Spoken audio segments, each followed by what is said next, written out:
Buenas tardes, queridos amigos. Bienvenidos a este nuevo encuentro de entrevistas que inspiran dentro de Hablemos de Relaciones, como siempre con nuestra invitada Belén Escobar de @arteestima, perdón. Ella es psicólogo clínica infanto-juvenil y familiar y va a estar con nosotros hoy. Tenemos el tema de la autoagresión y conductas suicidas en niños, niñas y adolescentes. Bueno, vamos a esperar que se sumen algunas personas para estar con nosotros y que llegue nuestra querida Belén Escobar. Bueno, mientras tanto, podemos conversar acerca de eh, las próximas actividades. Bueno, en principio lo que estoy ofreciendo en este momento, aparte de las consultas individuales y para parejas de lunes a sábado previa cita, también estoy ofreciendo la Escuela para la Vida Consciente, que es una formación en coaching ontológico y espiritual, ¿ok? Ahora la estoy ofreciendo de manera individual y bueno, es vía Zoom, o sea que puedes hacerla donde quieras y cuando quieras. Así que solicita mayor información a través del correo en primera.ondina@gmail.com o también me puedes enviar un mensaje directo por WhatsApp o si tienes mi número de WhatsApp, que también lo puedes encontrar en mis redes, pues solicita información por allí que con gusto te mando todo el pensum de estudios y la estructura de esta maravillosa oportunidad de cambio y transformación. Bueno, por aquí ya veo que está nuestra querida Belén de Artestima, @artestima. Y nada, pues ya esperándola para abordar este importante tema que por demás hay una tendencia como ahí a no tratarlo mucho porque, bueno, porque hay muchas cosas allí que tocar que ya Belén, como especialista en el área, nos dirá. Iniciar con Belén. Iniciar esta transmisión con nuestra querida Belén. Ya, Hola, ahí estoy. Buenas tardes. buenas tardes. ¿Cómo estás, mi querida Belén? Hoy ha sido un día full, así es que acá terminé de cantar y estoy con ustedes hoy día ya. Hablar de un tema que es Déjame ponerme los audífonos porque no te escucho muy bien. Esos audífonos no muy bien, ¿oíste? ya. ¿Se me escucha bien ahí o Te oye no? muy bajito. ¿Muy bajo? A ver, Ahora ¿qué será? sí, pero Ya, no te preocupes, ya estamos por acá. genial. Sí, porque eso es lo único audífono que tengo, Andina, así que ya. Como te decía, bueno, hoy día vamos a hablar de un tema que es complejo, delicado, interesante, puede generar muchas emociones en las personas que lo escuchen, pero claro, tal y como acordamos las dos, ¿cierto? Es un tema que hay que poner en la palestra porque es una realidad muy tabú, sobre todo en nuestro país, pero bueno, lo vamos a ir desmenuzando juntos.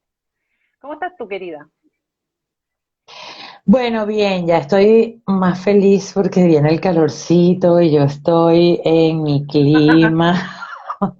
Sí, ya. Estoy tranquila ahora. Bueno, por supuesto todavía en las mañanas y en la noche queda algo de viento helado, sobre todo aquí en Maipú, que sabes que es un microclima.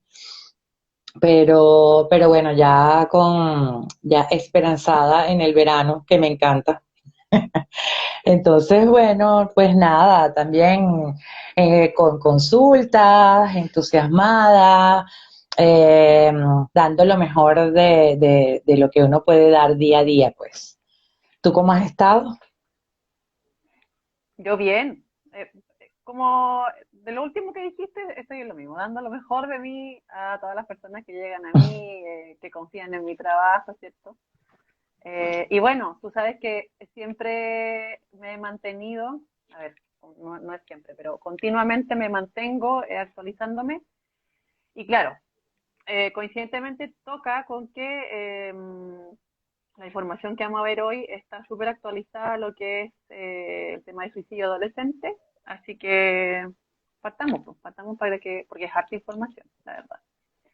Claro que sí. Ya, si tú sientes que estoy transmitiendo muy rápido la información, me avisas nomás y me detienes porque por estas ganas como de mantenerlos informados de todos los ítems, puede que me apure un poco porque sé que tenemos una hora.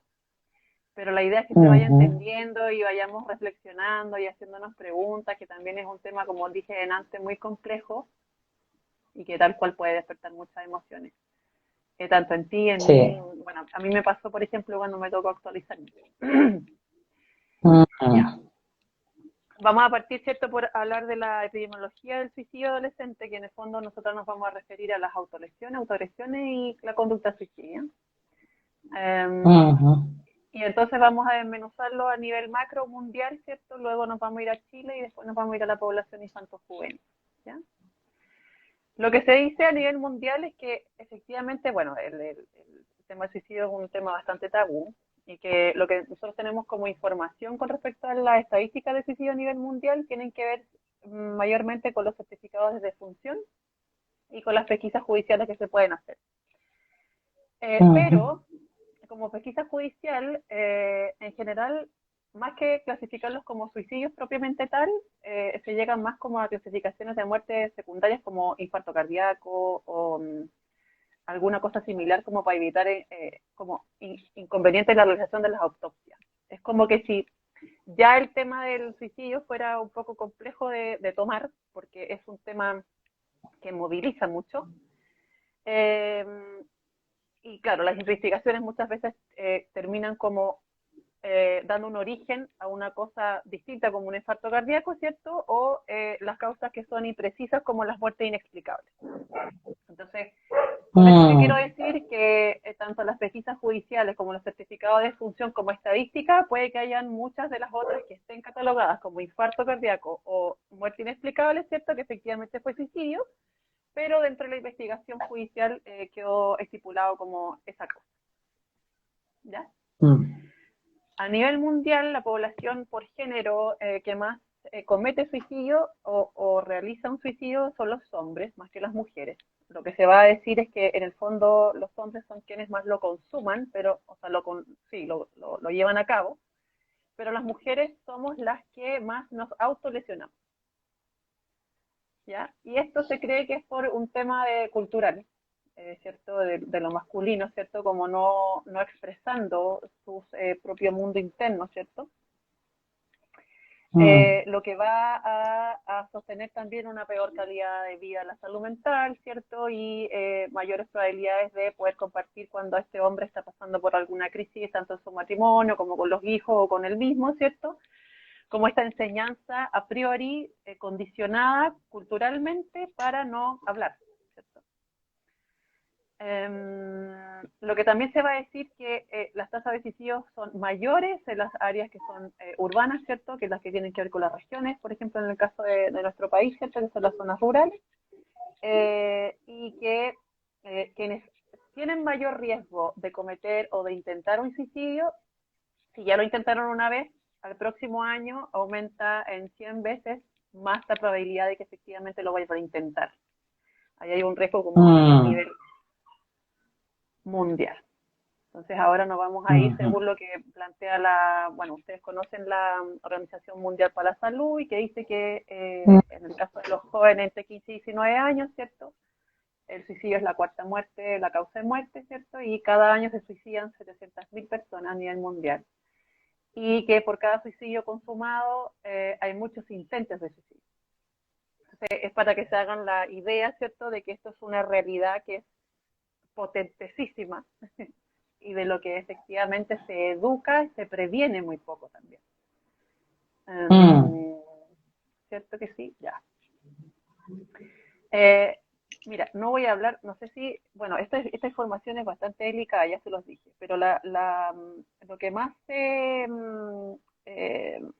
lo que más se usa como modos letales para consumar, que es en el caso de los hombres, tiene que ver con el,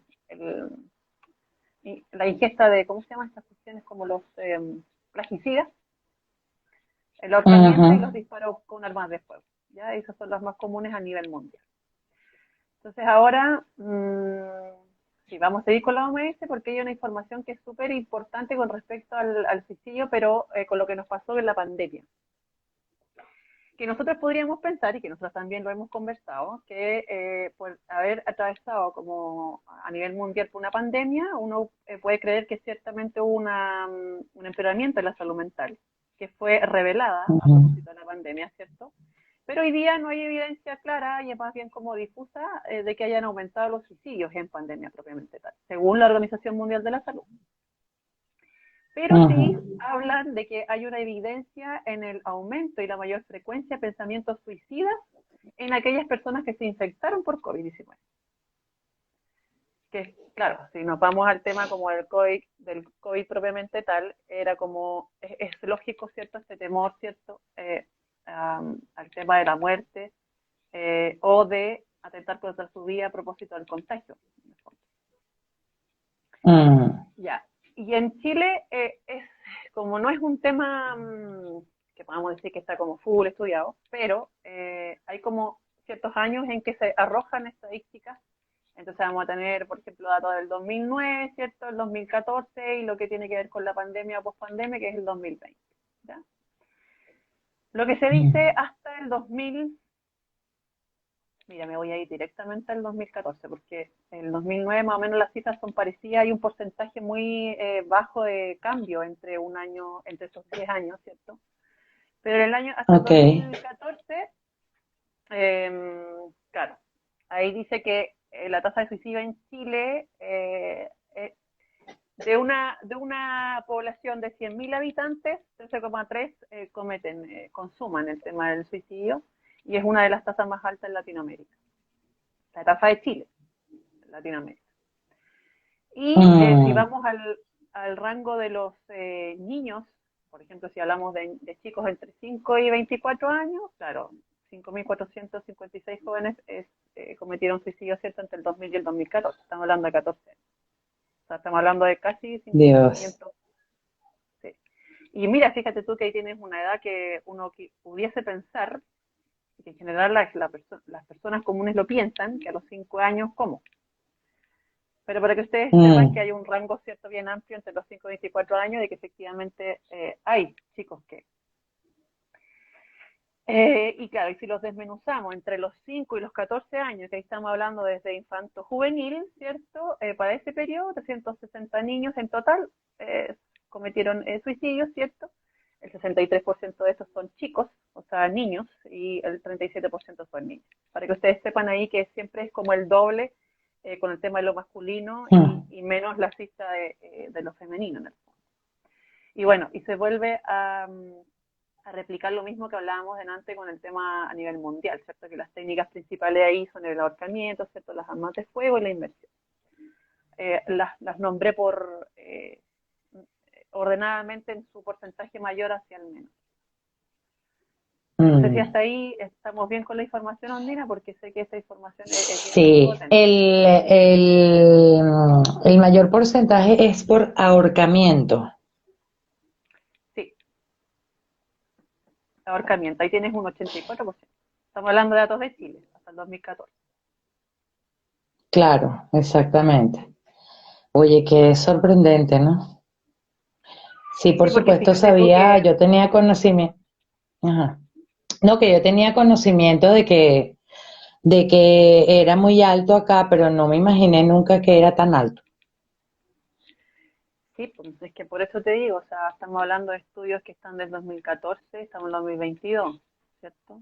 Ahí les voy a contar más o menos las cifras con el tema del 2016 y el 2020, pero como que a eso te digo que el levantamiento de información como que se pasea en varios años y es harto. O sea, si tú te pones a pensar, por ejemplo, en la cifra que hablábamos según la Organización Mundial de la Salud, que 700.000 personas se quitan la vida cada año, o sea, imagínate 70.000 personas, es muchas personas, muchas almas. Sí. Bueno, Sí, por eso digo que es un continúa. tema delicado de conversar. Bueno, en Chile lo que ocurre en el 2020 es que, claro, podemos pensar que se levantó y se visibilizó este problema como crisis en salud mental, pero resulta que lo que pasó en el nivel de la pandemia es que las tasas de suicidio disminuyen cuando hay crisis sanitarias o crisis a nivel como de desastres socionaturales, por decirlo de alguna manera. Entonces, lo que generó el tema de la Mm, pandemia es que hubo una disminución, a propósito de que las personas fueron menos al hospital, por decirlo de alguna manera, pero la otra hipótesis también es que justamente en estos procesos como de crisis socio-naturales y cosas que nos puedan ocurrir a nivel mundial o de catástrofe, las personas tienden a apoyarse mucho más recíprocamente. sí, exacto, eso te lo iba a decir. Ujú. Ujú. Entonces, ¿qué pasa? Que puede cambiar nuestra percepción sobre la muerte. Po. Claro, porque Claro, la vida, hay como, claro, hay como una apariencia de unidad, exacto. apariencia de nos apoyamos entre todos. Entonces creo yo que esos motivos o lo que está pasando por dentro de esas personas disminuye un poco porque el entorno hace bueno, imagínate, en pandemia todos estábamos encerrados, todos juntos, entonces era como que imposible no mirar. Yo tengo, o sea, esto es una opinión muy personal acerca de esto, pero creo que las personas que ya tú nos dirás como especialista del tema, pero creo que no, yo sé que no son todas, pero una de los motivos puede ser por esto de la invisibilización, de no saber qué es lo que está pasando con la persona y ni siquiera dedicarle la verdadera atención como para darte cuenta que hay un problema en ese niño, esa niña o ese adolescente o ese joven, ¿no? Entonces, Sí, obvio que con la pandemia ahí todos alrededor, por lo menos había como que la ilusión de que estaba siendo mirado. claramente.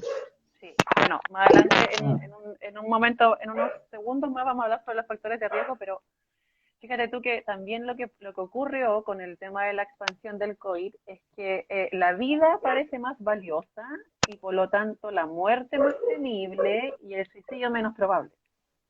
Pero ojo, que eso no hace mm, que porque baje el número de suicidios, ¿cierto? Eso no quiera decir que va a disminuir, o sea, es como una disminución inicial, porque cabe la posibilidad que los meses siguientes vuelva a haber un aumento. Por lo que tú mismo dices, como que estábamos todos, ¿cierto? Como confinados en un mismo lugar, y aunque la familia puede no estar alerta a los como síntomas de riesgo, ya el hecho de estar todos juntos, claro, hubo una disminución, ¿cierto? mm, Eso es lo que se ha hablado en Chile hasta el 2020, ¿cierto? Con respecto a lo que ocurrió a nivel mundial con la pandemia y el COVID, pero ahora nos vamos a referir como a la población de riesgo infanto juvenil, pero como riesgo, qué cosas pueden ser miradas como riesgosas, y esto es como, ya es manera no de lo preventivo, pero sí como de lo educativo, a saber con respecto a los riesgos que puedan haber en adolescentes o niños más pequeños, ¿cierto? Entonces, si a nivel mundial mm, hablábamos de que esto de tener intentos suicidas previos va a marcar una tendencia que vuelva a ocurrir, ya, ahí tenemos una alerta, por decirlo de alguna manera, o un factor de riesgo, mm, ¿ya? Lo otro que podemos ver como factor de riesgo es los trastornos mentales. ¿Por qué hablamos de trastornos ujú, mentales? Porque el 90% de los adolescentes, de las y los adolescentes que se suicidan, presentaban algún tipo de trastorno mental en el momento en que se suicidaron. mm, Entonces, y ahí podemos ser un poco más específicos, que el 50% de estos chicos presentó un trastorno mental en los 2 años previos a consumar el suicidio. Entonces, ya es como mantener los ojitos bien abiertos, ¿cierto? Si es que ya hay un diagnóstico en salud mental, que los podemos especificar, por ejemplo, los trastornos depresivos, los bipolares, la esquizofrenia, el consumo abusivo de alcohol y el de drogas, ya que esos como mm, los principales, ¿cierto? Si nosotros hablamos de trastornos depresivos, es lejos lo más común, al menos yo que trabajo en clínica infanto-juvenil. Lo que a mí me ha tocado mucho más es los trastornos depresivos y ahí le siguen los trastornos ansiosos, ya que siempre los trastornos depresivos van asociados a cierta sintomatología ansiosa. Entonces como que se complementan y ahí conjugan ciertas sintomatologías para un trastorno y para otro. Entonces ahí ya llevamos dos factores de riesgo. El tercero serían las conductas autoagresivas. Las conductas autoagresivas más adelante las vamos a especificar, pero es muy común que se presenten. ¿Cómo se llama tu perro? Chubby, no. Chase. Está peleando con el vecino. Eso es lo que se escucha, me escucho como 2 o 3 perros ya. Perdón. Ya. Nosotros hablamos de las conductas autoagresivas, que dije que después las vamos a especificar. En el fondo, claro, se presentan con mayor frecuencia en la adolescencia, pero en sí no constituyen un trastorno mental en sí mismo. Para que tengan ojo con eso. Una cosa es el trastorno en salud mental, ¿cierto? Y otra cosa pueden ser las conductas autoagresivas, que pueden ser participantes de ciertos trastornos mentales, pero no necesariamente solamente la conducta autoagresiva va a significar que, ¿ya? Bueno, y obviamente que el ser adolescente ya es como un factor de riesgo, claro. Y sí, Bueno, obviamente que ahí vamos a pensar que el cómo va a ser intervenido ese adolescente, y lo ideal es que tenga un equipo multidisciplinario, ¿cierto?, en salud mental para poder sacar a este chico, chica o chique, ¿cierto?, de la crisis suicida o la conducta suicida. ¿A qué me refiero con equipo multidisciplinario? Lo básico es psiquiatra, psicólogo. ¿Ya? Ahí vamos a ver algunas sí, lo que vas. son un poco más específicas, pero a eso me refiero, ya que ese equipo es Esa dupla. lo básico. Exactamente. Otro factor de riesgo es el acoso escolar y ciberacoso. Nosotros tuvimos un live de Un bullying, live. ¿cierto? De acoso escolar. Bueno, ahí hay ojo, ¿cierto? Porque si nosotros pensamos como en estadística, claro, aproximadamente 1 de cada 10 estudiantes ha sufrido algún tipo de acoso escolar, ¿cierto?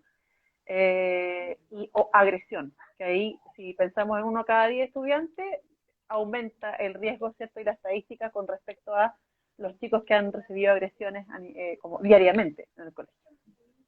¿Ya? No todos los adolescentes que son víctimas de acoso escolar van a mostrar conducta suicida, ojo con eso. Para que no crean que... Sí, exacto. Porque acuérdense que la conducta suicida es multifactorial. Entonces yo estoy dando como todas las posibilidades pero uno de ellos va mirado con otro tipo de factores que te van a dar la chance de tú poder darte cuenta si sí o si no. Ya. Cuando nosotros hablábamos de acoso escolar en esa época, en el live de bullying, hablábamos del hostigamiento, ¿cierto? Y claro, las agresiones, pero hablábamos de otros tipos de, a ver, el ciberacoso, el hostigamiento, la humillación, la difamación, ¿cierto? Que son propias del acoso escolar de manera más específica, ¿cierto? Pero lo importante es que si ustedes hablan de acoso escolar, ojo que hay que evaluar si hay algún tipo de conducta suicida alrededor. ¿Ya?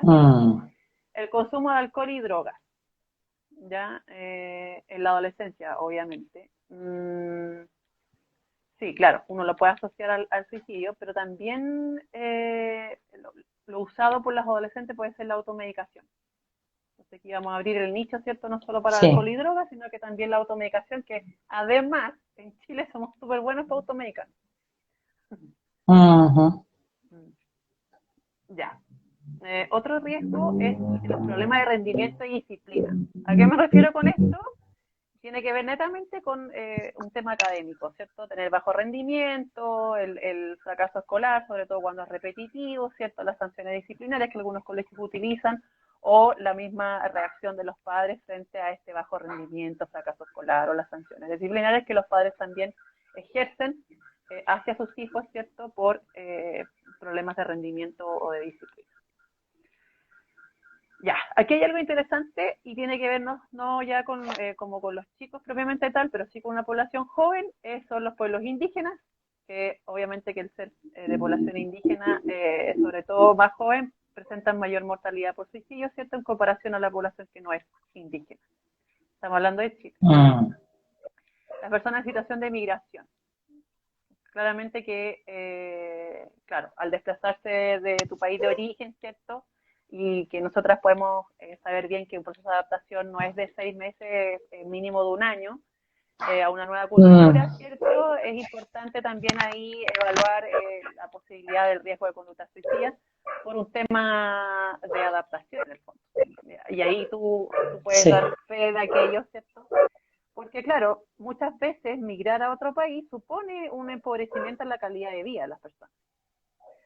Entonces pueden provocar un deterioro en la salud mental de estas personas y ahí podemos mezclarlo, ¿cierto?, al riesgo de conductas suicidas propiamente tales, donde pueden surgir trastornos depresivos y lo que hablábamos de mm, otra población de riesgo, y ahí te quería decir, pucha, podríamos hablar de esto en un live completo, es las personas de la comunidad LGBTQ+, ¿cierto? Que son las personas lesbianas, homosexuales, bisexuales, los trans y los intersexos, que claro, van a mostrar un mayor riesgo de presentar conductas suicidas en relación a aquellas personas que se identifican como heterosexuales, por un tema de discriminación, homofobia, exclusión social, conductas discriminatorias, ¿cierto? Y sobre todo cuando hay un ocultamiento de esta identidad o de esta orientación sexual, según sea el caso. sí.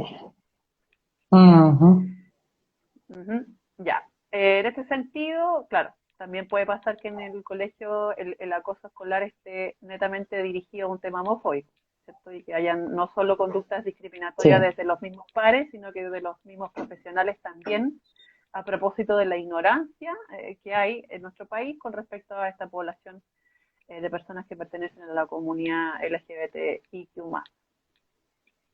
¿Ya? Mm. Eh, ya. ¿Alguna pregunta hasta el minuto? Siento que he hablado mucho.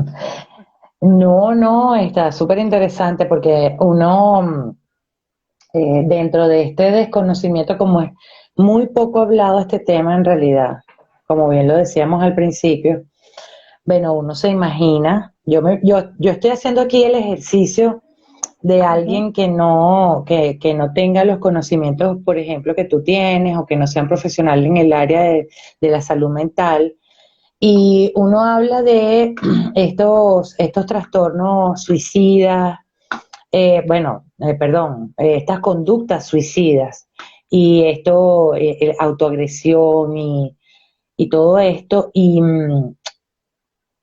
se puede pasar miles de razones por la cabeza. Y también, incluso he escuchado gente, esto lo dice gente común, ¿ok? Que eso es pura manipulación, Ah, que sí, que eso lo hacen es porque para llamar la atención y muchas veces en es que lo que está haciendo es llamándome la atención, realmente allí ocurren las cosas porque hay señales que yo creo que hay que descartarlas antes sí, que decir que es manipulación o no. Ya, si es manipulación, bueno, qué chévere que sea, chévere dentro de las comillas, ¿no? Porque obviamente que hay otros problemas allí.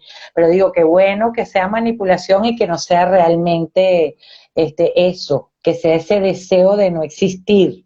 Porque yo creo que debe ser súper desesperante para unos padres, oye, el tener un hijo que no quiera vivir. Pero en el común es eso. Yo creo que, como tú decías, es un tema que nos toca muchísimo. De hecho, yo tuve aquí al principio, cuando llegué aquí a Chile, una de mis primeras pacientes era una niña que tenía conductas autoagresivas. Y en ese momento yo me vi en la necesidad de hablar con sus padres para que sus padres la llevaran a un especialista, porque obviamente ahí había que hacer otra intervención. No sencillamente era algo de catarsis, ella conmigo se sentía muy bien y todo lo que tú digas, pero allí había que enfocarlo con otros profesionales, o sea, como bien tú decías, un equipo multidisciplinario. Veterinario. Y yo de verdad que quedé impactada con la historia de ella, porque allí había muy poca conexión en realidad entre ella y los padres. Ella tenía una visión totalmente distinta de toda su realidad que los mismos padres. Había una Sí, desconexión muy fuerte allí. Ujú. sí. ¿Sabes qué? Y ahí, bueno, no me voy a adelantar mucho porque quiero terminar de hablar el tema de, como de epidemiología, ¿cierto? Pero hay ciertos mitos alrededor del suicidio y uno es el que nombra, Ujú. como lo está haciendo solamente por manipular o por llamar la atención. El otro que yo escuché la otra vez es, no, es que la persona que se quiere suicidar no avisa, se suicida nomás. No lo dice. Ajá. Pero resulta que son mitos porque las personas, y bueno, en algún momento lo vamos a nombrar, ¿cierto? Las personas en general, cuando tienen deseos de claro, de cometer suicidio y todo, avisan. Y efectivamente, Sí. cuando uno habla de esto como de la manipulación, que ahí lo vamos a anclar a lo que voy a hablar después sobre el tema del dejar el adultocentrismo de lado, porque fíjate tú que en el Ajá. fondo es eso, es una interpretación adultocéntrica. Por eso tú hablas como de la Sí. desconexión de este chico con la familia, ¿cierto? Porque es como que vivieran en mundos paralelos. Entonces, Exacto. claro, podríamos hablar de varios mitos, pero eso, ahí hay uno, dos o tres nombramos, ¿cierto? Y hay otro mito que yo también he escuchado, esto como de que si uno lo habla, le va a estar dando idea a la gente para que lo haga. Es como, es como la mirada esta de, no, es que si le hablas sobre sexualidad a los niños, se van a volver, no sé, cualquier cosa. Como que, como que si educar fuera algo malo, y en verdad, entre las personas más se educan, mayores posibilidades tienen de prevenirlo. Y eso es lo Por importante. supuesto. Esa es la lógica, no es lo otro. Mm. Entonces, bueno, pero ahí vamos a hablar sobre el tema del lenguaje adultocéntrico. Entonces, claro, voy a volver a lo que estábamos hablando de epidemiología. Si nosotros hablamos a nivel de Chile, ¿cierto? En algún momento Chile se quiso hacer cargo de esta tasa de suicidios, ¿cierto? Y quiso disminuir el porcentaje y creó un programa nacional de prevención del suicidio en 2013, ¿cierto? Donde tú lo puedes descargar y lo puedes hojear y ahí hay un programa bien estructurado con respecto a la prevención de esto que estamos hablando. Pero por otro lado, quiero dejar claro que también existe uno para la prevención y la intervención en establecimientos educacionales. Porque obviamente los profesores deben saber esto, aquello, porque está en línea estrategias para prevenir comunidades escolares, lo tienen dado por el Estado. Ya, de hecho, tú lo puedes bajar, yo lo puedo bajar, cualquier persona lo puede bajar y leer Mm. y empezar a implementar. Es una guía súper estructurada y súper clara, con lenguaje sencillo, que todas las personas pueden acceder.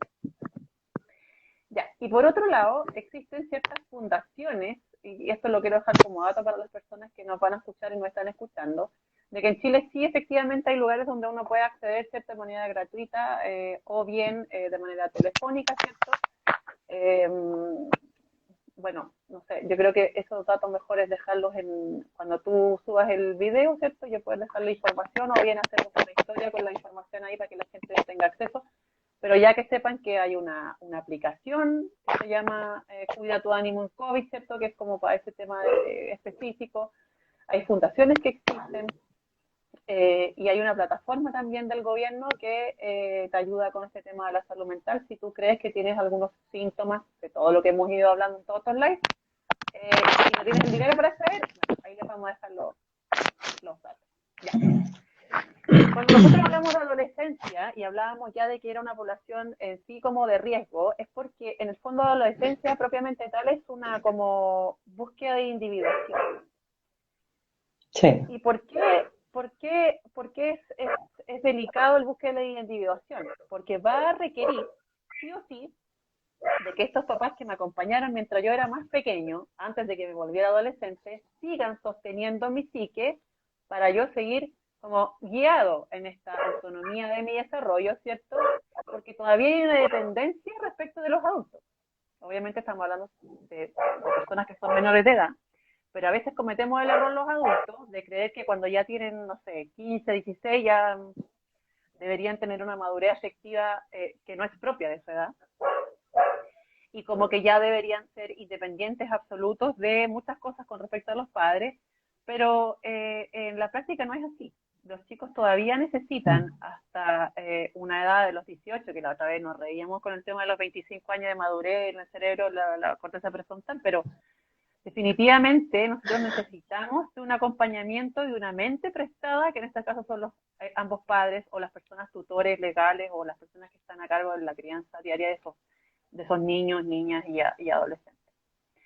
Entonces, claro, es también una época en que hay un duelo, porque nosotros sabemos bien, ¿cierto?, que el tránsito de la niñez a la adolescencia es compleja para todo ser humano, y si nosotros mismos reflexionamos sobre aquello, sobre nuestra propia historiosidad, no es fácil de transitar, ¿ya?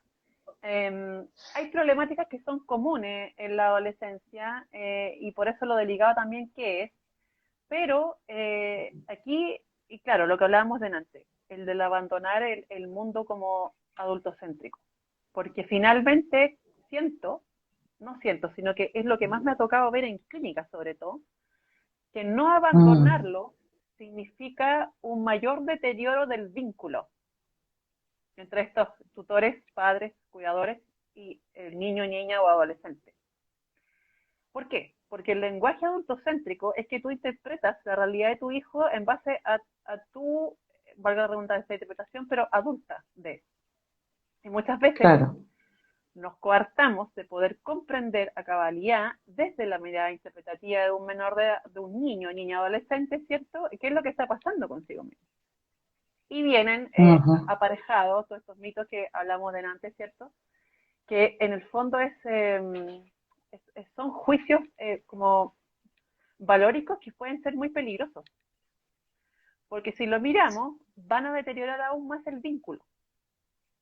Entonces, lo que más se necesita en la adolescencia y sobre todo en la niñez también, es que tú sigas siendo un puerto seguro y de protección, que lo hemos hablado millones de veces, Sí. aún en la adolescencia, hasta que los chicos cumplan 18, 20, 22, 23 años. O sea, la guía es hasta esa época.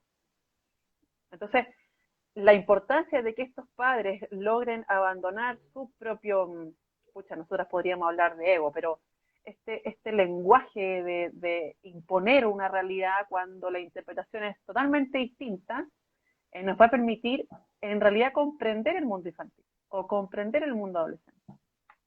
Que para este tipo de casos es creo lo más importante, es tener esta escucha activa, ¿cierto? De protección, de seguridad, de confianza, de fomentar el vínculo y no de quebrarlo más aún con estas interpretaciones apresuradas sin tener la información correspondiente, ¿cierto? De tachar a los chicos como, no, es que estás solo manipulando, como decías tú.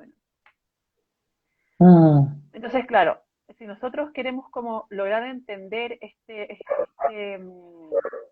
esta situación de conductas autolesivas, bueno, hay algunas como hipótesis comprensivas, pero primero vamos a especificar lo que se entiende por conducta autolesiva. Las conductas autolesivas las podemos dividir en dos, ¿ya?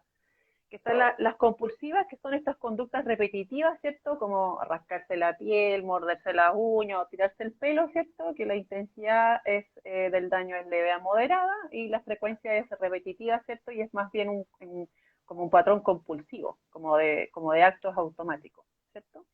Pero por otro lado, tenemos las conductas autolesivas que son más bien desde la orden impulsiva, ¿cierto? Y que son las más frecuentes, que tiene que ver con este tema de los cortes, ¿cierto? O el quemarse la piel, o introducirse objetos cortopulsantes ahí como en la piel ahí como subdérmico, ¿cierto?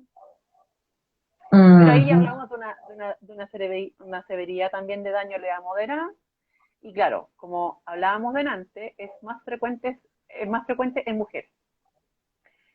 Y si pudiésemos hablar de trastornos mentales, se pueden mostrar en trastornos límite de la personalidad, cuando hay estrés postraumático, que nosotros también dedicamos un life al trauma complejo, que está dentro de esta categoría, Sí. que cuando se vuelve crónico, ¿cierto? Los trastornos de conducta alimentaria, que son, bueno, lo que más común conoce la gente es la anorexia y la bulimia, pero hay otros más, y los trastornos del ánimo. ¿Ya? Mm, Si nosotros pudiésemos hipotetizar sobre el cómo comprenderlo y de dónde viene, cuál es la motivación para desarrollar conductas autolesivas, claro, pudiésemos hablar, por un lado, de que es una forma de regular los afectos, que es como lo que más las personas conocen, ¿cierto? Como aliviar afectos negativos que son agudos e intensos y que la persona no es capaz como de sostener, y aparecen estas conductas autolesivas, que son las que nombraba yo antes. mm, Hay un modelo que aquí está anclado al estrés postraumático y al trauma complejo, que es el mecanismo adaptativo, que en el fondo son los mecanismos defensivos, el de la disociación, el de la despersonalización o de la desrealización, que son mecanismos defensivos adaptativos que se dan propiamente cuando hay trauma complejo y estrés postraumático. mm, ¿Ya? Claro, también se puede entender o comprender como un mecanismo adaptativo, pero como resistencia al deseo de quitarte la vida. Es como, tengo un comportamiento menor o menos dañino, ¿cierto? Antes de querer quitarme la vida, ¿cierto? mm, Ya. Por otro lado, puede ser también que las conductas autolesivas se den por un desarrollo, que la palabra no es pobre, sino que no se ha desarrollado la identidad todavía de manera integrada. ¿Ya? Entonces, ¿qué va a ocurrir? Que puede haber una dificultad, por ejemplo, en ese caso, para separarte tú de objetos significativos o de personas significativas, sobre todo. mm. ¿Ya? Y el otro que también es interesante de nombrar es, claro, cuando hay personas, por ejemplo, que buscan sensaciones como placenteras, ¿cierto? Pero a la vez dolorosas. Es como esta búsqueda de sensaciones. Placenteras, pero a la vez dolorosas. ¿Ya? Cuando nosotros hablamos, por ejemplo, de estrés postraumático o trauma complejo, y aquí me voy a referir a algunos que nosotros hablábamos en ese live, acuérdense que tiene que ver con el maltrato físico, el maltrato psicológico, ¿cierto? Hablamos de estilos de crianza violento, de negligencia emocional de los padres, ¿cierto? Abuso sexual en la niñez o la adolescencia, y que, claro, uno podría pensar que van a ser ciertos factores de riesgo, ¿cierto? Para generar estrategias de regulación emocional por la gran tensión psíquica que repercute en el psiquismo de esa persona, ¿cierto? Y aparecen las autoagresiones. Mm. Mm, Regulación afectiva, fíjate tú. ¿Cómo? Regulación afectiva. Yo creo que eso es el término que nadie quiere escuchar. La regulación afectiva. Sí, pues, la regulación emocional. Sí, porque piensa tú que cuando a la psique es como, no sé, tu psique puede hasta aquí, pero tú le pones una situación que llega hasta acá y es como que se genera un cortocircuito, por decirlo así, a nivel muy básico, como muy Claro, coloquial. como gráficamente hablando. Claro, y claramente hay situaciones que a la psique de ciertas personas con menores recursos emocionales, a lo mejor, o con hartos Exacto. recursos emocionales, puede generar de todas maneras una tensión psíquica que es intolerable o innombrable, como pasa, Mm, por ejemplo, en el trauma complejo. Ya, entonces todas estas posibilidades como de comprensión las explicito por la sencilla razón de votar e ir votando estos mitos que hay con respecto al tema de la conducta suicida. ¿Ya? No me voy a referir específicamente al trauma porque para eso hay 2 lives que nosotras hicimos con respecto a eso, que si las personas que están interesadas en especificarlo y qué es, ahí van a poder educarse con respecto a esas temáticas, ¿ya? ujú. Ya, si nosotros nos vamos, por ejemplo, al tema como cómo detectar, ¿cierto?, el riesgo suicida en la niñez, ya, podemos irnos a la niñez, ¿cierto?, y a la adolescencia. Entonces, nosotros como clínicos, y esto también le sirve como a las personas que trabajan con niños, que son los docentes, ¿cierto?, los pediatras, no sé, Mm, personas que sucede en la población infanto-juvenil, claro, podemos ir desmenuzando algunos. Y uno de ellos es, por ejemplo, claro, podríamos hipotetizar de cada uno y hacer reflexión y debate, pero se los voy a nombrar de todas maneras. Padres demasiado jóvenes o demasiado maduros, ¿cierto? Dificultades en el control prenatal, que es como esta negligencia que hay, ¿cierto? Cuando está prenatal la época, ¿cierto? Cuando empiezan como, no sé, por la mamá y los papás a ir a los consultorios, las personas tutores legales, bueno. Enfermedad psiquiátrica de los padres. Y aquí es importante porque también, acuérdense que en el tema del trauma complejo, la enfermedad psiquiátrica va a ser un factor de riesgo, ¿cierto? Para yo tener como consecuencia un trauma, postraumático o un trauma complejo. Entonces también existe, por ejemplo, y aquí es como para indagar en la conducta o en el riesgo suicida de niños que son poco cooperadores, ¿cierto? De niños que manifiestan cambios en su comportamiento, que eso sí lo pueden detectar, por ejemplo, los psicólogos en mi caso, en tu caso, ¿cierto? Los docentes que tienen manejo diario de los niños, ¿cierto? Violencia en el hogar, violencia intrafamiliar, Claramente. o hacia los niños, ¿cierto? Por una de las personas que los cuidan. Y también puede ser ahí, por ejemplo, antecedentes familiares de conducta suicida. Ahí hay que averiguar, ¿cierto? Sobre todo el árbol genealógico, ¿cierto? Y detectar si es que ya hay algún pariente anterior, ¿cierto? Que haya consumado esta conducta, o sea, este suicidio, ¿cierto? O bien de que haya tenido algún trastorno mental de los que nombré antes, que pueda ser riesgoso también para este chico o chica. Manifestaciones, esto es manifestaciones desagradables de los progenitores en relación al niño. O sea, aquí tiene que ver el estilo de crianza violento que hablamos, ¿cierto? O muy autoritario. También me ha pasado eso en clínica. No sé si estáis de acuerdo con eso tú. ¿Qué crees tú? Uy, pero por favor. Sí, señor. Y allí, pudiéramos establecer, no sé, tú me dirás, Belén, porque primero con mucho respeto, porque yo soy la venezolana, tú eres la chilena, pero las dos estamos conviviendo en este mismo país y de pronto yo he tenido la oportunidad de estar de cerca con pacientes chilenos, obviamente, y hay un punto en común que es justamente el autoritarismo. Y pudiéramos, esto es así de manera de pregunta, pudiéramos decir que esto es una de las mayores causas de tan alto índice de lo que estamos hablando acá en Chile, en Latinoamérica, O sea, ¿o no? tú dices como el autoritarismo propiamente tal, como específico. No, Sí, yo. el autoritarismo. Uh-huh. Sí, yo no me arriesgaría porque en el fondo no hay estudios que yo te pueda decir, ok, sí, cabe la posibilidad. Mm, Pero si nosotros nos vamos a la especificación de esto de manifestaciones desagradables de los progenitores, sí podríamos hablar que uno de los riesgos es, acuérdate que estamos hablando de una mm, realidad que es multifactorial. Entonces, claro, claro. quizás no necesariamente eso te va a llevar a una conducta suicida, pero sí es un tema. Y Ujú, claro, ahí podemos hablar, por ejemplo, de lo que hablábamos nosotros antes, por la violencia o bien padre autoritario, porque si tú te vas como al control, claramente, o sea, a ese niño no hay libertad alguna. Po. Y también pasa mucho, que es muy común, y aquí estamos desmenuzando más la práctica clínica, ¿cierto?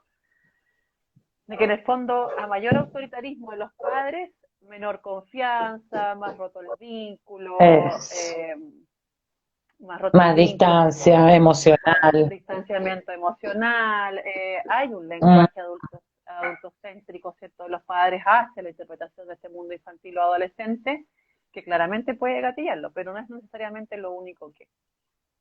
Sí. No, no, yo lo decía como un factor bien importante a tomar en cuenta en cuanto a la manera, a la forma, cómo es la cercanía de los padres a los niños, niñas y adolescentes, ¿sí?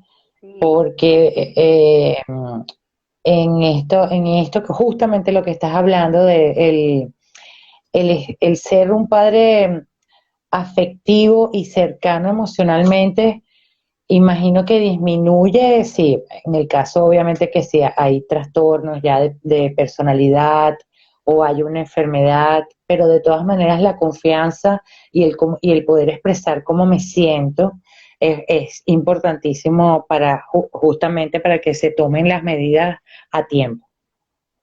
Sí, claro, exactamente. Ujú. Entonces, claro, bajo esa lógica habría como un demoramiento, así como por Eso. decir una palabra. Ya. Ujú. Entonces, claro, el último ahí que quiero nombrar es el tema de la detección de riesgo, es cuando hay fracaso escolar. Fracasos escolares, pero eso tiene que ver con lo que nombrábamos delante, con esto como de que sea una situación conflictiva como actual, pero desde los padres hacia el menor, ¿cierto? Y esto como, no sé si te ha pasado, pero por ejemplo, el tema del fracaso escolar es un temazo, porque finalmente el fracaso escolar no solo tiene que ver con lo académico, y quizás sí, en su mayoría, pero también tiene que ver con estos mal llamados niños problemas, como que ahí va a tener que ver, ¿cierto?, cómo reaccionan los adultos frente a este niño, niña, adolescente, ¿cierto?, con el tema de lo escolar en el fondo. Pero Mm. también, si lo unificamos, por ejemplo, al riesgo suicida en la adolescencia, también tiene que ver con situaciones conflictivas actuales como venir de un lugar o un hogar roto, ¿cierto? Haber tenido pérdidas, que es lo que nosotros hablamos sobre los duelos también en otro live.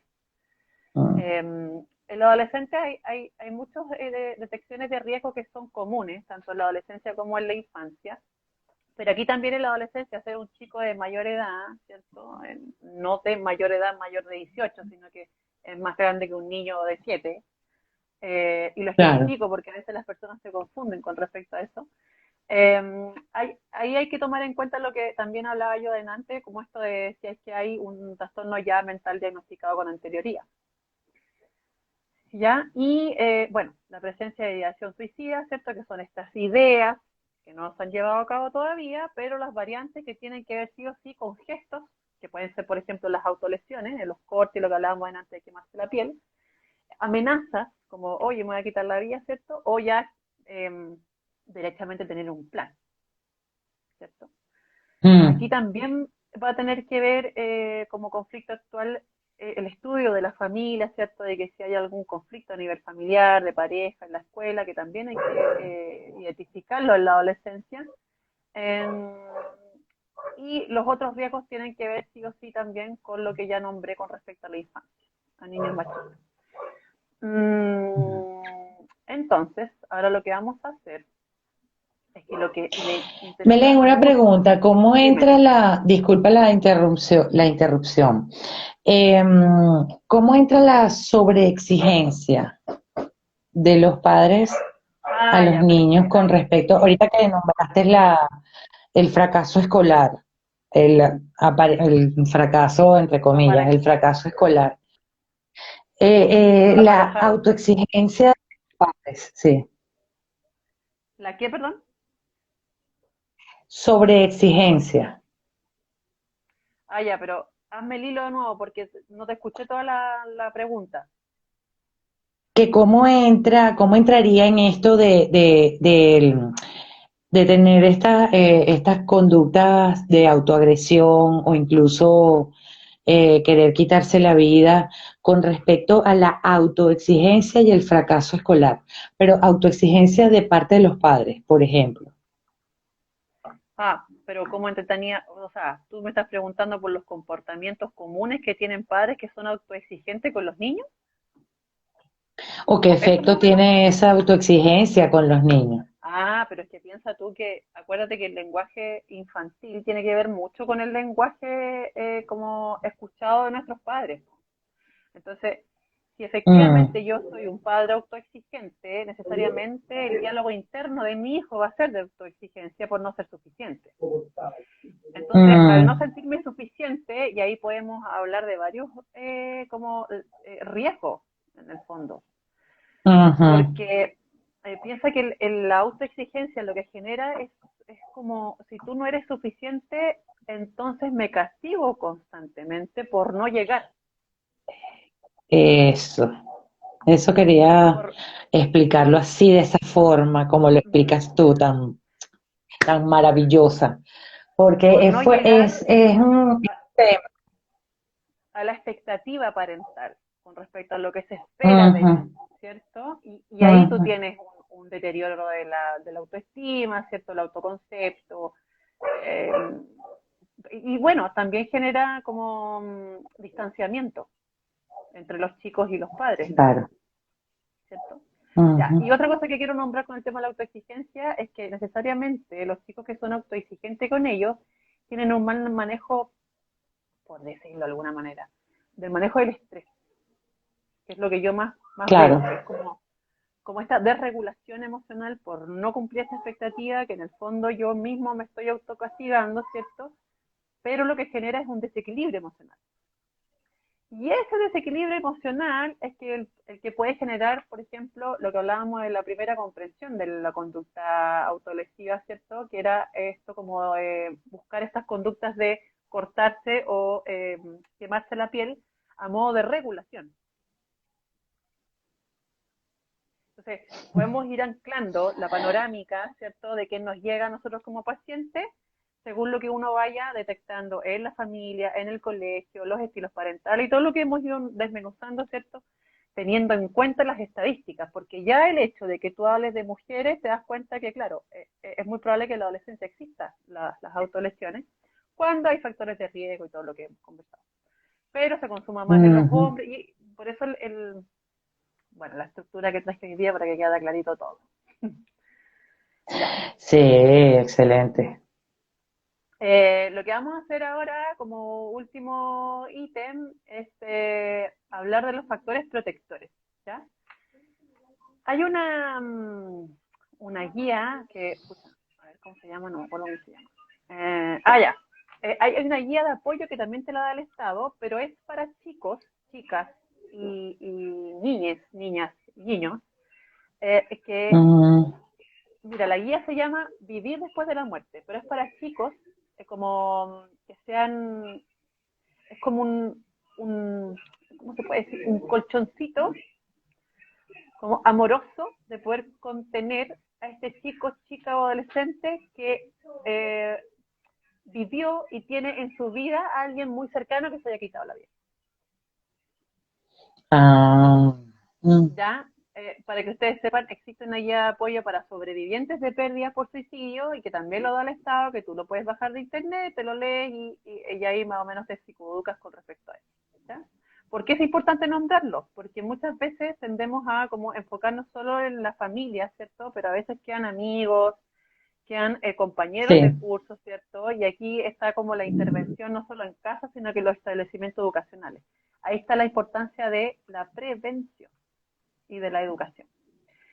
Ya, si nosotros nos vamos a los factores protectores con respecto a la conducta suicida en la etapa escolar, podemos nombrar como 3 ítems a nivel macro, que son los ambientales, los familiares y los individuales. ¿Ya? Ujú. Los familiares eh, eh, siempre va a tener que ver con la alta cohesión, cómo funciona esta familia. Si esta familia funciona altamente cohesionada y hay un nivel bajo de conflicto, obviamente que vamos a tener un factor protector, porque también va a haber un apoyo familiar con respecto a las distintas etapas de ese niño, niña o adolescente, ¿cierto? Y una mayor comprensión y entendimiento de la etapa evolutiva, de los conflictos que se puedan generar, ¿cierto? De los desafíos que tiene cada ciclo vital con respecto a la de tu hijo, hija.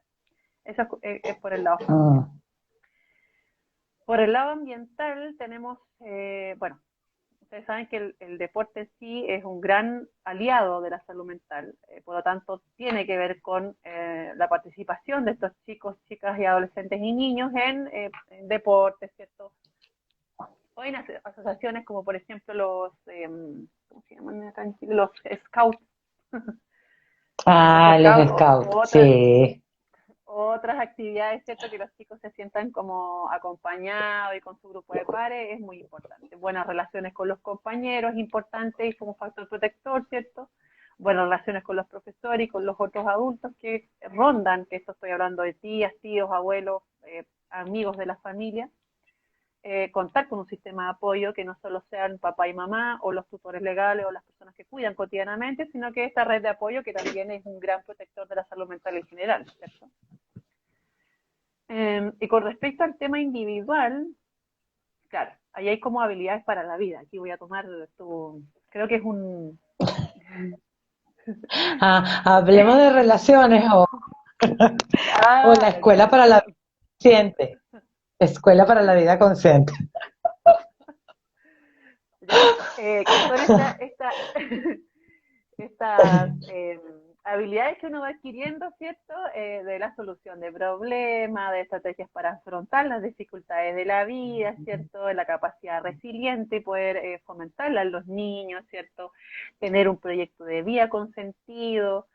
Piensen siempre que los proyectos de vida con sentido o que la vida tenga sentido siempre va a ser un factor protector sobre todo los trastornos depresivos. Sí. Porque los trastornos depresivos hay mucha inactividad, entonces una de las mayores cosas que uno trabaja ¿cierto? En clínica es poner en activación. Y ahí tienes uno bien importante que es los proyectos de vida con sentido.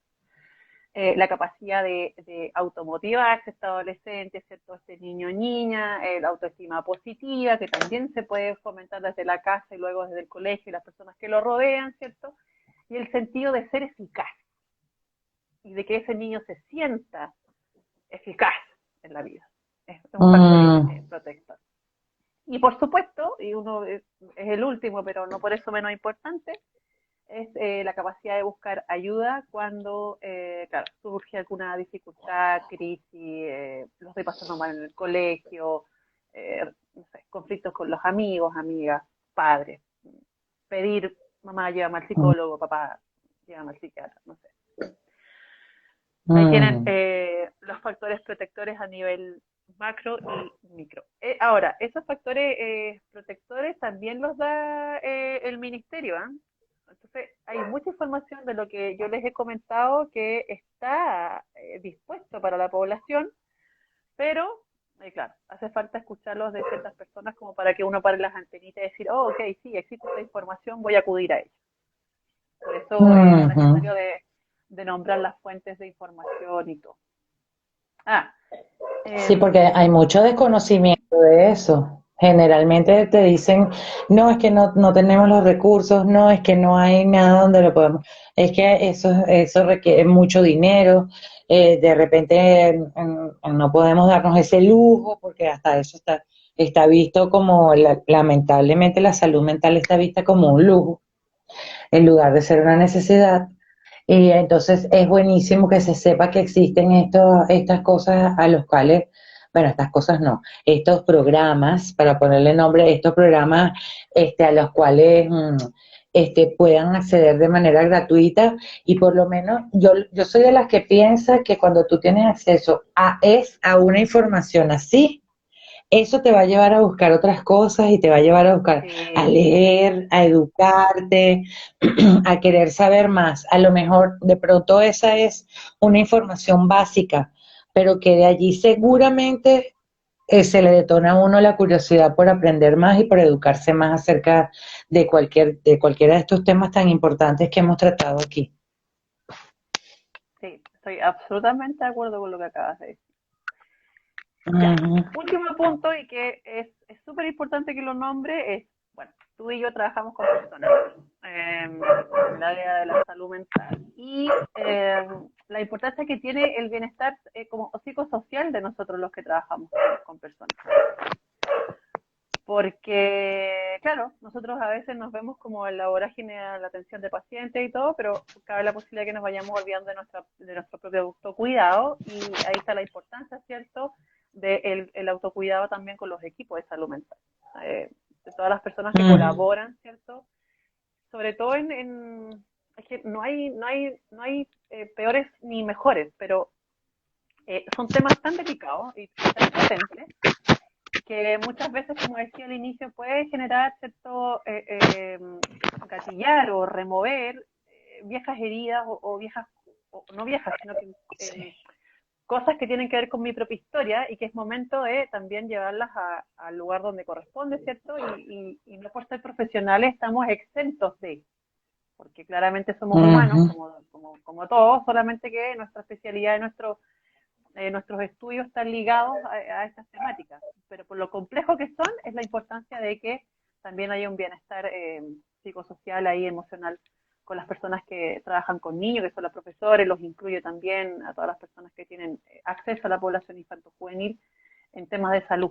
A eso voy. Exactamente.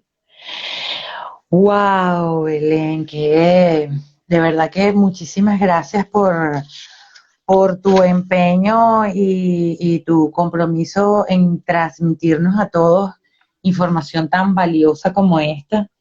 La verdad que cuando yo te escucho, digo, Dios, de verdad que sí, cada vez que te escucho una vez al mes y siempre lo recuerdo cuando veo los live o busco alguna información que ya tú has dicho en alguno de los live, que sigue habiendo muchísimo desconocimiento porque siento que, bueno, ciertamente ahorita en las redes hay mucha información con respecto a lo que es la salud mental, pero bueno, también hay que tener un poco de cuidado con eso porque, bueno, sabemos qué es lo que está pasando, la explosión de las redes sociales y todo lo que está pasando con eso. Mm.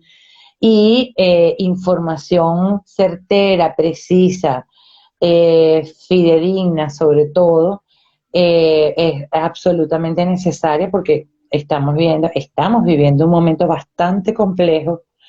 Yo soy optimista en decir que estos momentos de crisis son momentos definitivamente de cambios importantes de todos nosotros como seres humanos, pero que es indispensable pasar por eso, por esas crisis para poder crecer, para poder tomar mejores decisiones, para madurar emocionalmente y sobre todo para despertar ante una realidad que obviamente yo no la puedo, no la puedo mirar, no puedo tener la misma mirada desde de hace 10 o 20 años. Ahorita es otra cosa, hay otros factores que inciden directamente en todo lo que es la salud mental y que bueno, que hay que mejorarlo en nosotros como adultos para poder transmitirlo o proyectarlo hacia nuestros hijos, a esos niños y a esas niñas y a esos adolescentes que pudieran estar presentando todo lo que hemos hablado hoy y también a los sanos, porque bueno, no están exentos de empezar a sufrir de cualquiera de estos trastornos o de depresión o de decepción de la vida o sentirse eh, en algún momento pues anímicamente mal. Entonces, la verdad que te quiero dar las gracias porque la información estuvo buenísima, la de hoy, excelente como siempre. Y nada, pues entonces se publique el live, vamos a, no sé de qué manera, si me puedes enviar los contactos donde puede buscar la gente información acerca Sí, de todo esto que hemos hablado hoy, sobre todo porque es de interés, me imagino que puede ser de interés general y aparte de eso que es gratuita también, entonces es importante que la gente pueda acceder a eso por lo menos como conocimiento de base. Ujú. sí, mira, yo termino de trabajar a las 9:30 hoy día, así que puedes ahora, yo mando la información mientras yo sé que después que terminamos subes el live y todo, así que sí, la información va a estar Ujú. ahí, por lo mismo que dices tú.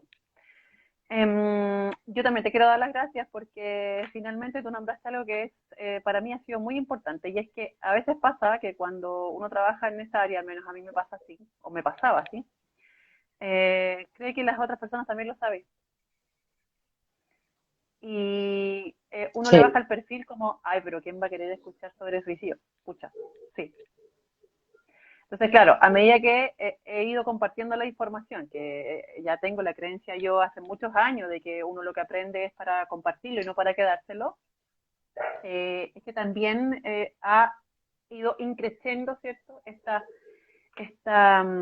ganas como de que sí, efectivamente hay personas que ni siquiera saben que existen algunas cosas que son gratuitas y que pueden salvar vidas, si quieres decirlo de esa manera. exacto, Ahora, exactamente. reflexión para este live, y es que cuando nosotros hablamos de niños que con conducta autolesiva, autoagresivas o con conducta suicida, es un llamado de atención, pero no como lo creen las personas en general, coloquialmente, como, está llamando la atención por el lado como autocéntrico, sino Ujú, que es efectivamente para que tú prestes atención a algo que está pasando, así que ese niño y que no está funcionando en el modo en que lo ha ido experimentando hasta ese momento. O sea, ahí vienen las exacto. modificaciones familiares. Ujú.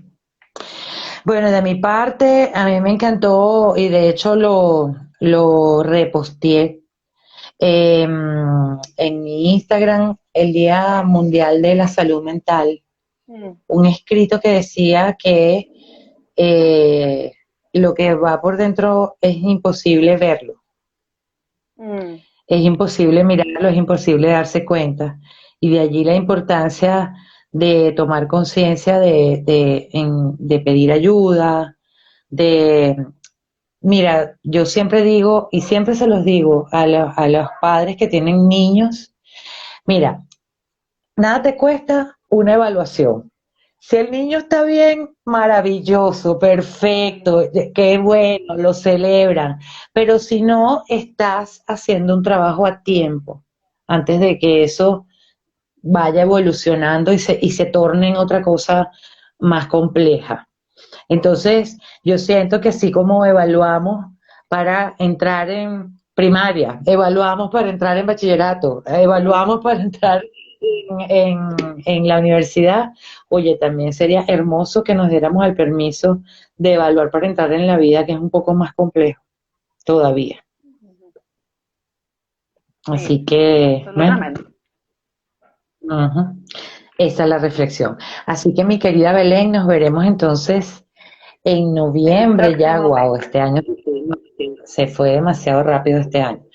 En noviembre con otro tema, en otro encuentro de entrevistas que inspiran y bueno, con tus consejos, con tu forma de transmitir el aprendizaje que es súper interesante y muy profesional. Así que nada, pues muchas gracias por tu tiempo y bueno, que tengas un feliz final de día y de consulta también. Gracias por eso. Te mando un beso, un abrazo, gracias por el Igual, espacio bien. y no, pues, nos vemos en noviembre. Claro que sí. Chao. Chao, chao.